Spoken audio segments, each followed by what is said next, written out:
special and bringing back some entrepreneurs that can share their story, like Joey's Hot Sauce. He's had some huge things, development, shop downtown.org. So there's some really neat stories that we would love to share with you, Ollie at the Foodery and those kind of things. So just kind of think about that, put it on your calendar on the 10th to celebrate with us. September 3rd, we will have a free patent workshop here offered by Stuart, who is a former patent attorney. He's retired now. And it's 12 to 1:30 on Wednesday, September 3rd. I will tell you one of my weaknesses. I'm not a social media person. I don't understand it, and I'm not really great with it. So if you have any ideas for us, we would love to look at an intern to possibly help us in that social media, digital media realm. If you know of anyone or good referrals, we'd love to bring that person on board and work with them. I think I know of a program in Grants Pass that's happening that's very cool that Terry offers. But anyway, we are looking for that additional support. As we are entrepreneurs, it's really important to know, well, John, hello. It's important to know your strengths and your weaknesses, and I will admit on this stage that that's my incredible weakness. So we're looking for that. Otherwise, I think that's all of the announcements. The patent workshop's a great opportunity, and you can expect more of these technical assistant type workshops and trainings in our community in Grants Pass. So we'll get better at promoting that and hopefully get like an events calendar out so you can stay apprised of all the good stuff that's happening. So without further ado, because Larry was very patient, Larry Sussman with the Southern Oregon Trails Alliance is going to come up here. And last week, if you remember, he had this like great epiphany and shared a really quick post on stage. But now the true business gets to unfold and you get to experience it. Thank you.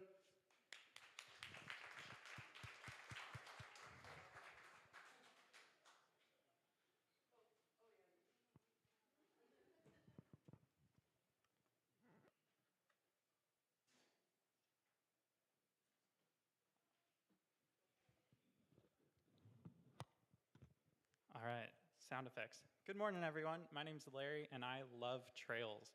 Raise your hand if you like trails or have recreated on trails recently. Awesome.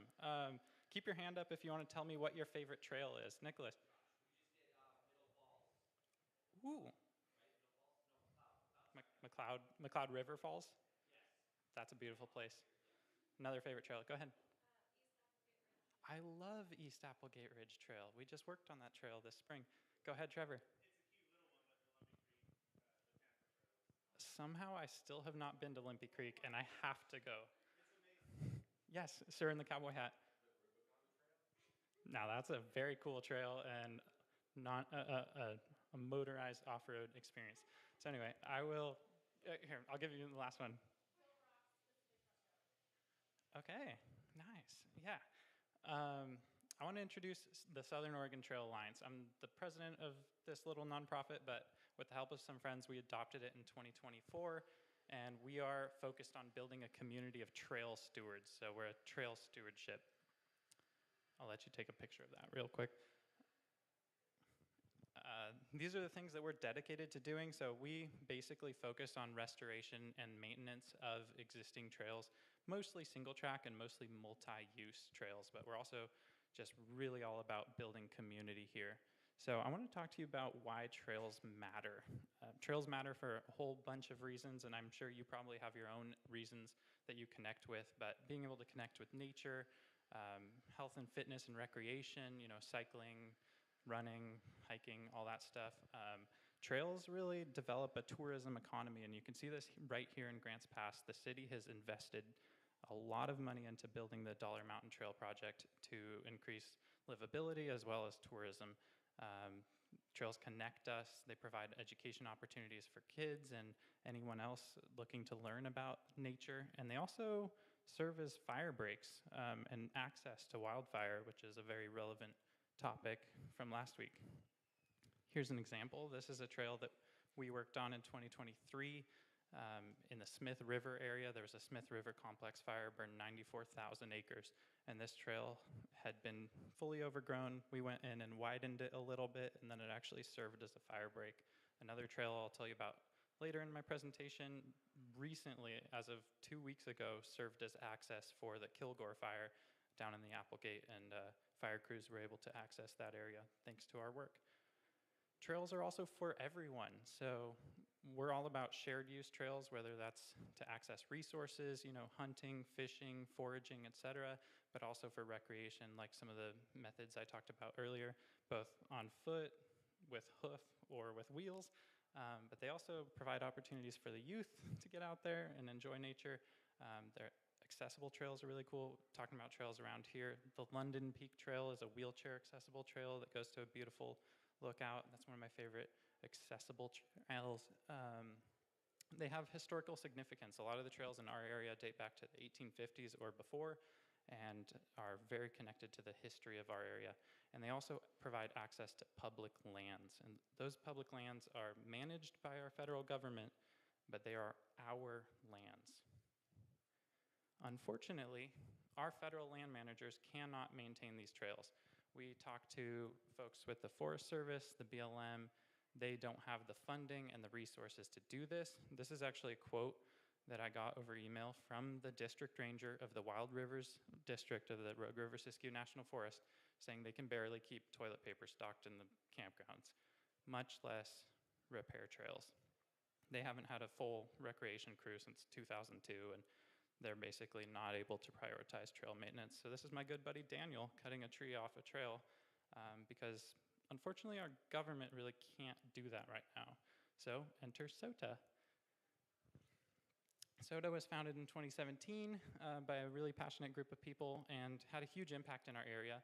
Unfortunately, things got busy. They were actually looking at shutting it down before we reestablished it in 2024. And in 2024, we put in 296 volunteer hours on trails. Now, raise your hand. How many hours do you think we've done this year? Go ahead, shout it out. 500. That's a good guess. Would you be surprised if I told you it's double that already? As of July, we put in 1,000 hours on trails in our area. Thank you guys so much. And thank you to all the volunteers. Obviously, not any single one of us could have done that. That's been due to a huge dedicated team of volunteers.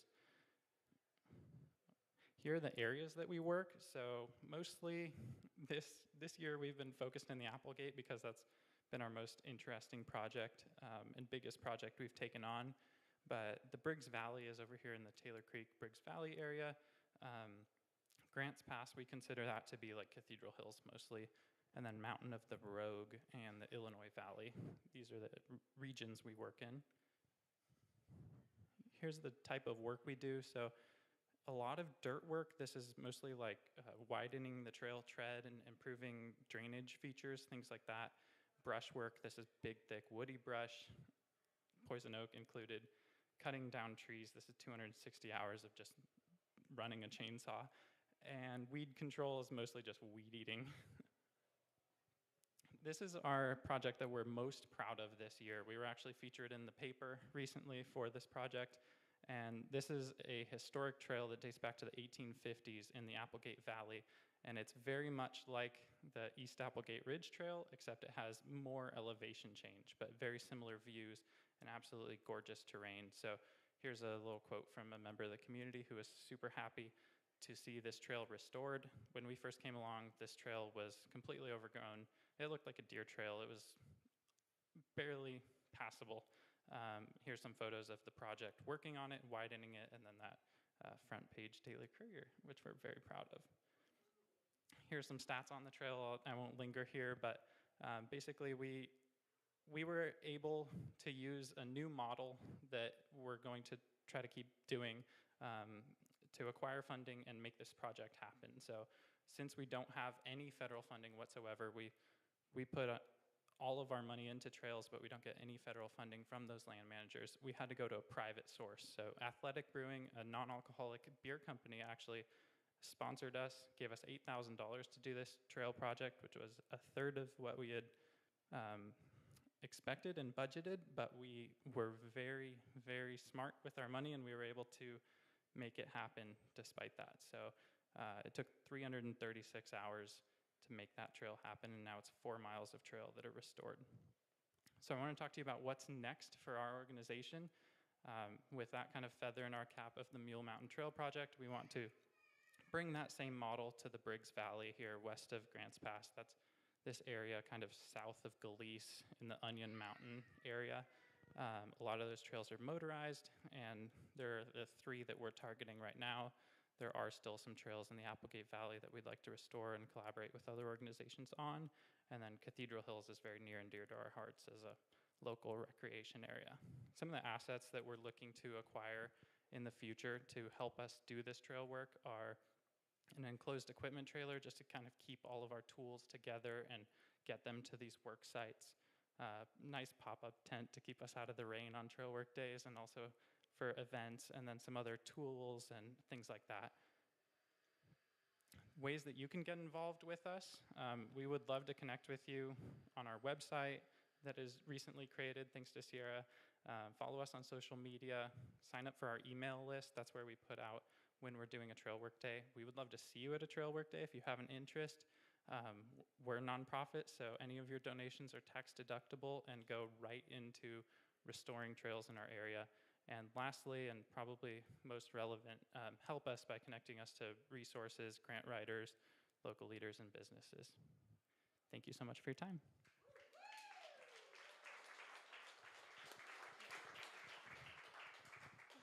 Alrighty, guys, questions?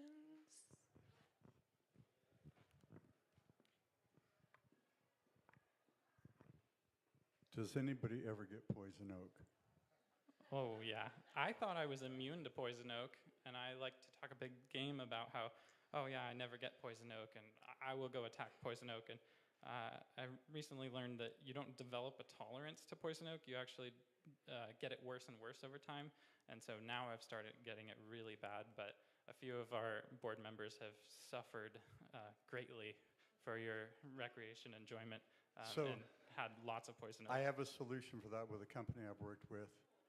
There was a guy with poison oak bubbles all over his arm. He sprayed this stuff on, and within 2 days, the bubbles disappeared and it was gone. So, what's the secret sauce? Secret sauce. It's made out of honey. It's a special patented thing. They have medical resources, but House of Nutrition, or the nutrition place at the end of the block, that way, they carry it. Afterwards, I can let you know. And I've had friends say it really does work. So if that would help. I would love that. Thank you so much. Okay, guys, questions? What are you most excited about for upcoming projects? Yeah, the question was, what are we most excited about for upcoming projects?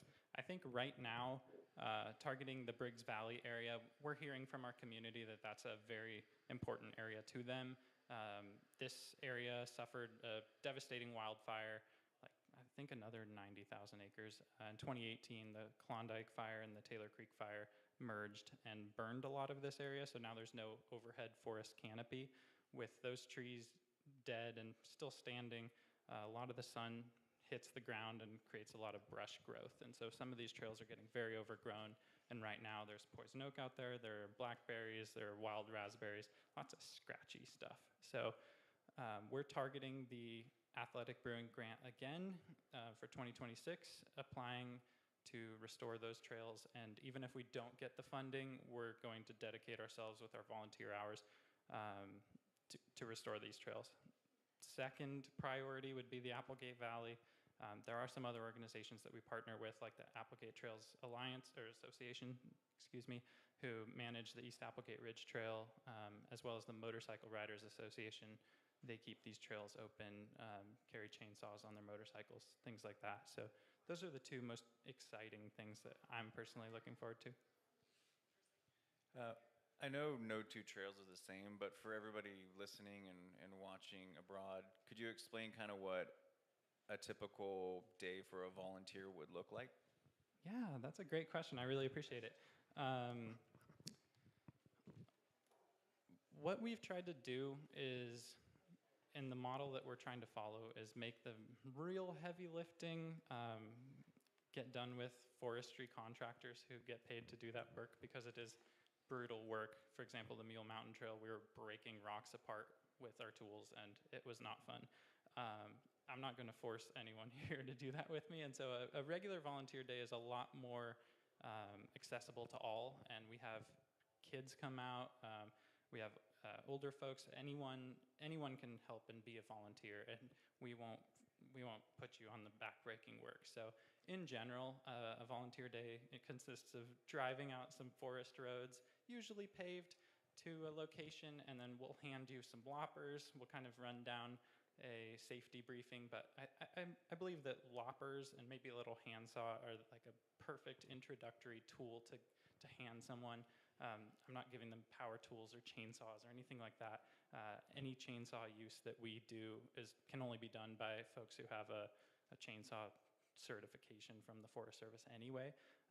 And then you just hike into the work site, usually chatting with the folks who came in to help with you, and then working collaboratively, taking a chunk of trail, let's say from here to the back of the room, and walking along it and using your loppers to cut brush back. We try to widen out what we call the trail prism, which is, you know, this big circle around the trail, and get all those branches out of the way, toss them off the side of the trail, and then after, let's say, 3-4 hours, we'll walk back to where we started and we'll have refreshments, cold beers, all that stuff, snacks. That's the big draw. So that's a usual trail work day and what you can expect if you sign up for a volunteer day. So we really need a brewery to sponsor you, so you just don't have to bring said beers, and then everybody will show up. That would be wonderful. Or like a keg. We also want to get into the events side of things. That's kind of a future plan, but really developing the cycling and racing community in Grants Pass. I'm a huge cyclist, and I know that that's only one facet of how people choose to recreate on trails, but with the Dollar Mountain Trail Project, that's such an exciting opportunity to bring mountain biking and racing to our area and draw tourism in. So that's something we're eyeing, and that would be a very good opportunity for us to partner with like a local brewery for an after party, things like that. So that's high on our list, but below the priority of just restoring these trails so that they can be used in the first place. We have to have cleared trails before we can race on them. Yes, please. Can you explain what kind of budget and expenses SOTA's working with? Yeah, that's a great question. Right now, we don't have any stable funding source. So we don't get any funding from the federal government, as I mentioned earlier. In the past and in the future, I hope the federal government has partnered with trail organizations to enter into what are called cost share agreements. So you do work on the Forest Service land, for example, and then they reimburse you for expenses incurred to maintain trails on land that they manage.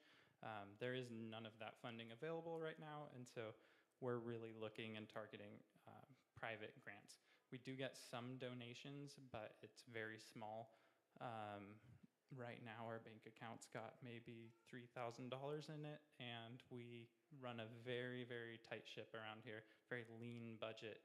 As I mentioned on the Mule Mountain Trail Project, our grant proposal asked for $24,000, and then we got a third of that awarded, and we still made that project happen no matter what. So we're basically surviving due to the generous donations of private individuals.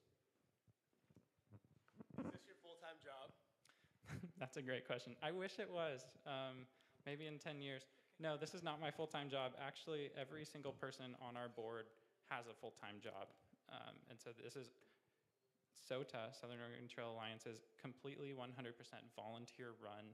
And I was telling the forestry contractors who worked with us on the Mule Mountain Trail project that I was the only person not getting paid that day to work on that trail. So, and we worked very hard that day, actually 2 days.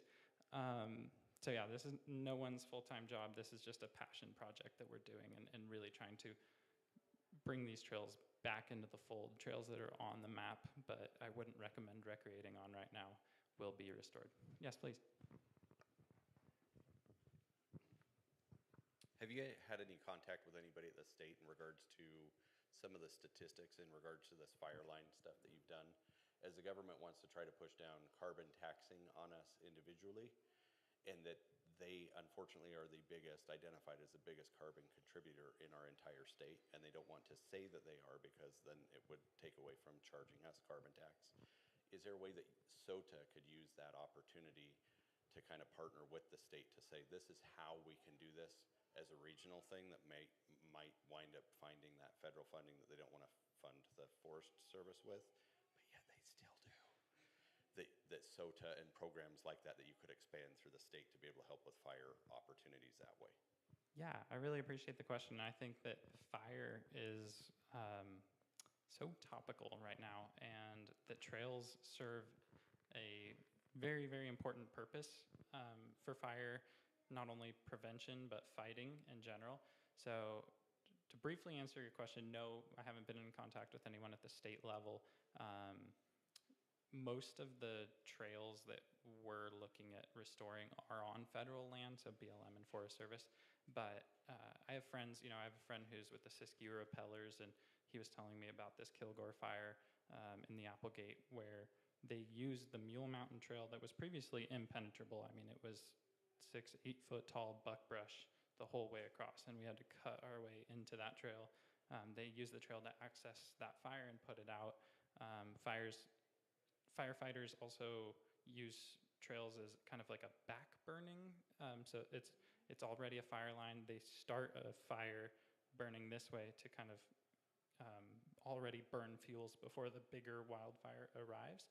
So that's another way that trails can be used. And we take huge inspiration from a trail stewardship in California called the Sierra Buttes Trail Stewardship. They're based in Downeyville, Quincy area, Sierra County mostly, but they're working on a really, really cool project right now called Connected Communities, where they are using single track trails to connect all these different fire affected towns, and then building each of those trails to a specific specification where the trail itself is already a perfect fire line.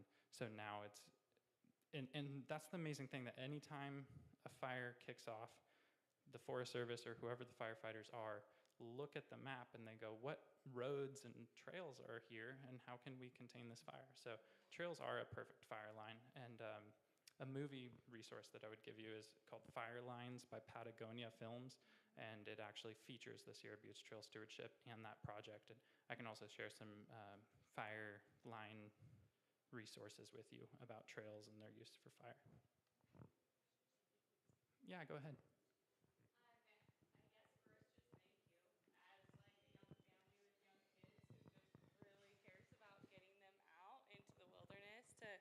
Experience these things. It matters so much to us. And my son is getting into mountain biking. He's only 11 now.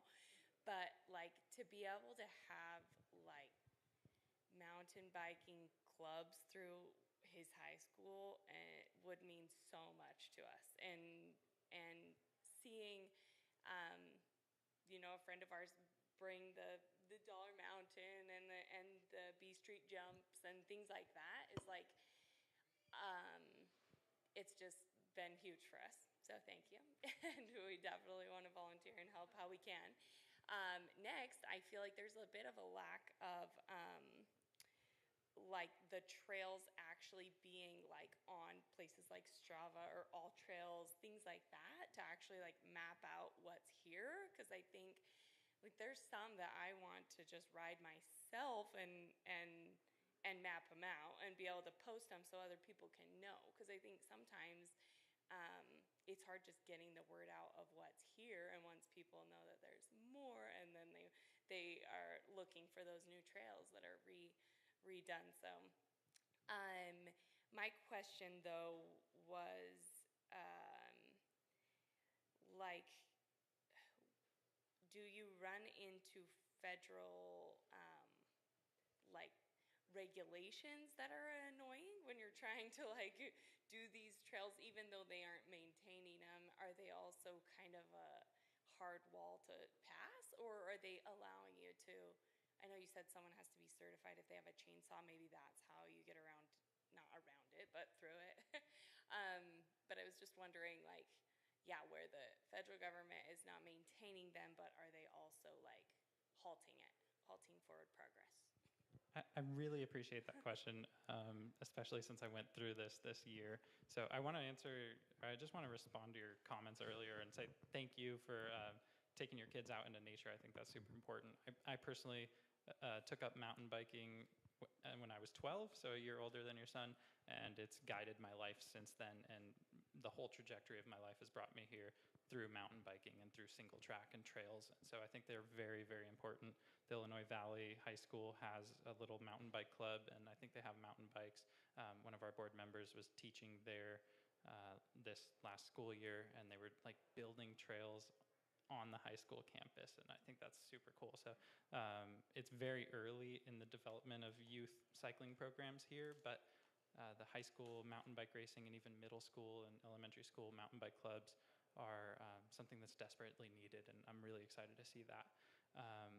Going back to your question about federal land managers being a little bit of a pain, I like a challenge, and I won't let anyone tell me no if I get an idea in my head. So with the Mule Mountain Trail specifically, before applying for the grant, we got written permission from 3 different people in the Forest Service. You'd think that would be enough. And then when time came to actually put shovels in the dirt, they were like, wait a second, we need to file all these other reports and do studies and all this stuff for a trail that is already on the map. And we weren't building net new, we were just maintaining and widening it. And then they had a bunch of turnover, and every single person who had signed on to that trail project and said it was okay ended up not working at the Forest Service. So the district ranger, the recreation specialist, and the resource manager had all left. So then we were working with whoever was left, and they were completely overwhelmed. And it was quite the challenge to push that one through.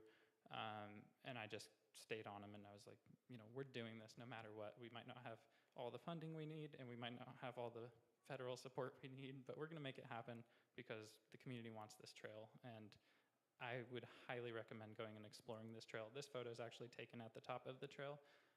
So to answer your question, regulations can be difficult to deal with, but as long as they let us do what we want, we don't really have to deal with them too much. Like, they're not maintaining the trails, we are, and we are following every rule that they tell us, like in terms of the chainsaw safety, stuff like that. So that's kind of the nice side of it, I would say, is that we invited the Forest Service out to do a trail work day with us on the Taylor Creek trails, and that was actually a revolutionary thing because someone who had been recreating on those trails for 25 years told me that that was the first time he'd ever seen a Forest Service employee on the trails out there doing trail work, and it was on our trail work day. And so because of that, we kind of just can do whatever we want out there. Like, they're not really out there. So yeah. Yeah, go ahead. What has been your process, and maybe what is the plan moving forward for seeking out funding? Yeah, that's a great question. So the question for anyone who didn't hear or for our viewers online is what has been the process or what is our process for seeking out funding? So that grant that we won last year from Athletic Brewing for the Mule Mountain Trail Project was the first grant we ever applied for. So we're 1 for 1. That was just lucky. From here, I'm just going to try to replicate that model. So we're currently working on the 2026 grant application.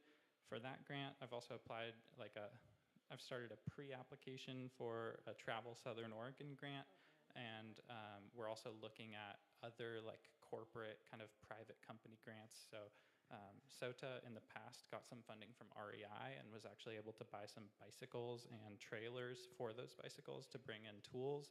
And then private donors had, helped with chainsaw donations, things like that. So right now, the most stable and repetitive source of funding would be those grants, and that's where I need the most help. There are so many grants to apply to, and they take quite a while. So grant writing is probably our weakness, so to speak. Got one more question? Oh, a couple more? Okay. We'll probably take 2 more questions. So Oregon State University has a pretty prestigious program called the College of Forestry, and something you might want to consider is the concept of other people's platforms. You could piggyback off of Oregon State by utilizing and targeting students in that program. And that is a way that you could access federal funding because those students are members of clubs, and those clubs are always looking for projects. And you could, you know, have a lot of people interested maybe in helping you because they could then get scholarship hours, work hours, and stuff like that. And it'll free work, basically. We'll take any free labor we can get. So I really appreciate that idea. Getting in contact with some of the universities is definitely a great idea. The Siskiyou Mountain Club is another local trail stewardship, and they actually hire like interns every summer and pay them a wage. My partner Sierra's brother did that for a summer, and they go out into the wilderness and work on wilderness trails. So something like that, but for these more front country versus back country trails is a great idea. Thank you. Have you considered using AI to help you with your grant writing? We have. Where'd Ryan just go? I think he stepped out, but he took a stab at it. I unfortunately work in tech, and I am bombarded by AI every single day.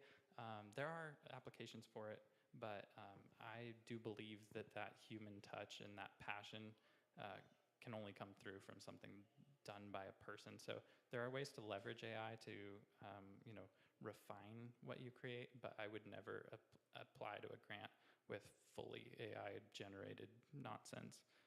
AI's never ridden a bike on a trail or hiked on these trails, and so it can't really tell you why they matter.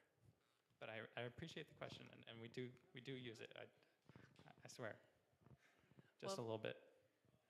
All right, last one. Yes. Okay.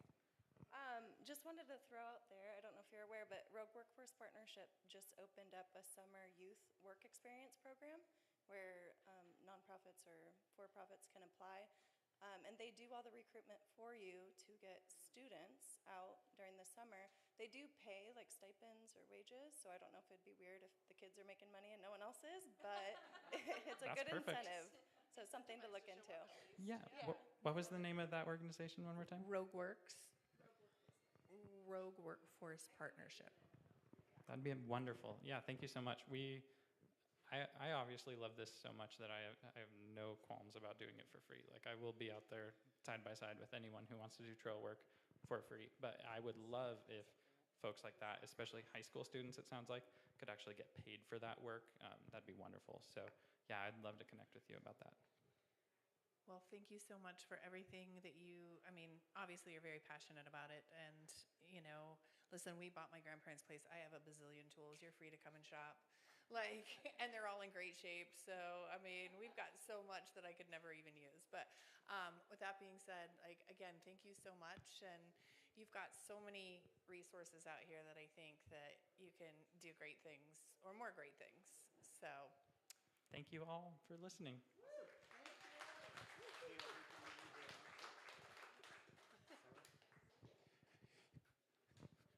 Larry, thank you so much. Yeah, so good to have you here. And again, Larry volunteers all of his time to this effort. So huge shout out to you, and thanks for carrying that torch. And your board is obviously incredible. I got to meet some of them the other day, and just it is meaningful work. And appreciate you. Appreciate all that you're doing, and hopefully it continues to grow. That what you're tracking as far as hours and how much is being accomplished is awesome. So yeah, thank you. Big hand, big hand.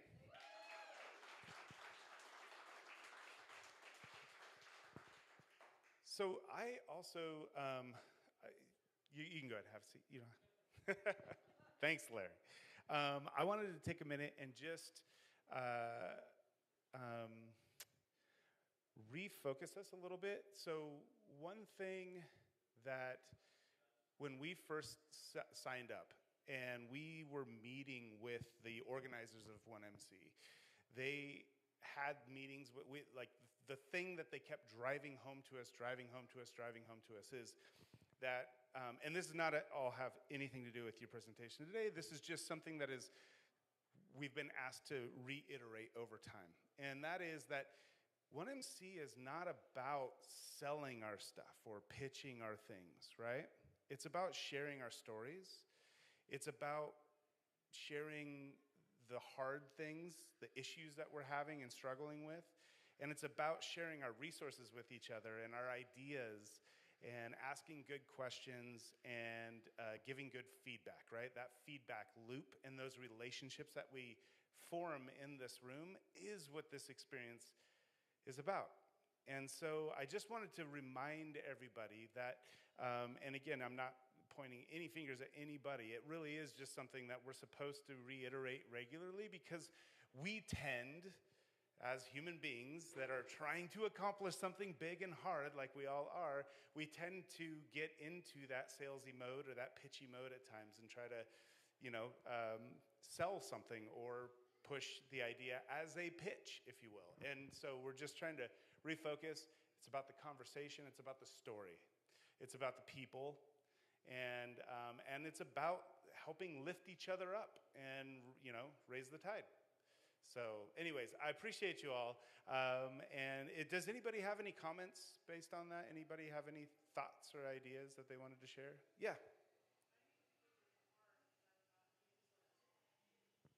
Resources. Anybody else have any?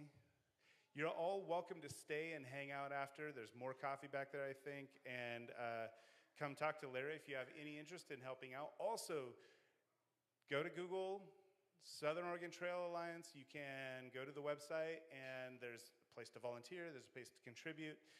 They have events, like they have events where it's just get together and go run or bike the trails. And those events are listed on their website. So I would definitely go check that out.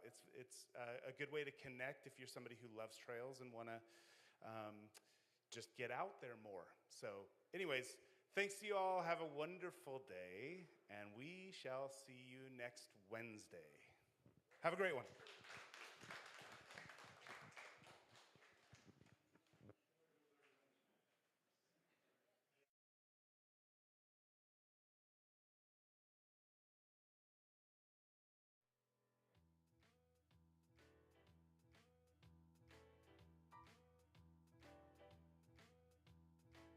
I'm going to do that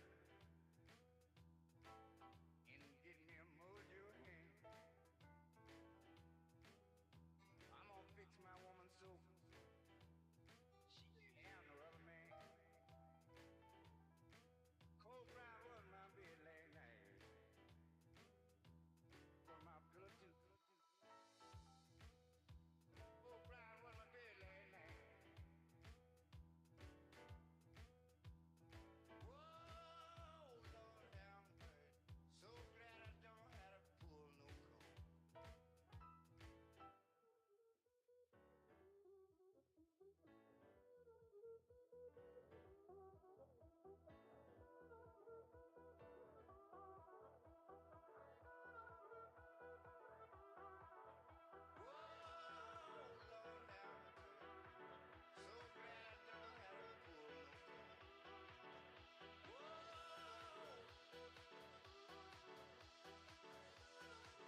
We're sliding without noticing our own decline.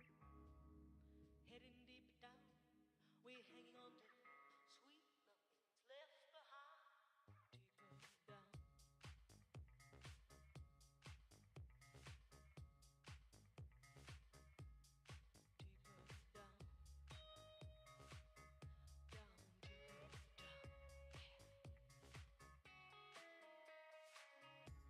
If we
says welcome home.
so